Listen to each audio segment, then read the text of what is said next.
તમારું કહેવું બરોબર છે. મારા ગુરુજીને પૂછ્યા સિવાય અમારાથી કંઈ કરાય નહીં. કોઈ પણ શિષ્યથી જે ગુરુ માર્ગ્યો નથી ન કરાય.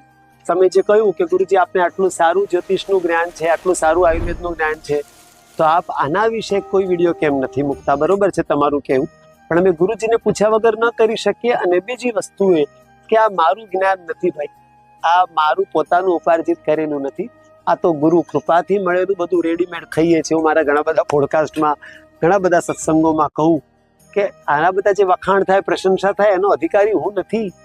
આ તો અમારા જે બાબાજી હિમાલયમાં બેઠા છે, 1738 વર્ષથી અડીખમ બેઠા છે અને અમારા જેવા પાપીઓનો ઉદ્ધાર કરી રહ્યા છે, આ માર્ગ ઉપર ચલાવી રહ્યા છે. ઉદ્ધાર તો શી ખબર અમારા કર્મો એવા છે કે નહીં, એ તો અમારું સદગુરુ જાણે, મારો પ્રભુ જાણે.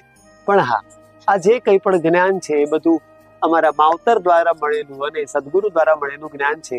એમાં આયુર્વેદ અને જ્યોતિષ શાસ્ત્ર, આ તો મારા સદગુરુનું આપેલું જ્ઞાન, અનેક વસ્તુના, અનેક ક્ષેત્રના એમને જ્ઞાનથી ભર્યો છે મને.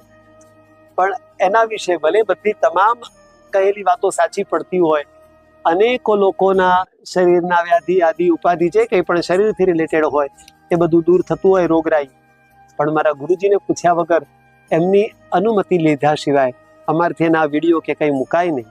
તો હું જ્યારે ધ્યાનમાં બેસીશ ત્યારે જરૂર ગુરુજીને આ વાત કહીશ, પૂછીશ. એમની અનુમતિ હશે તો જરૂર એનાથી રિલેટેડ વિડીયોઝ આગળ મૂકીશું.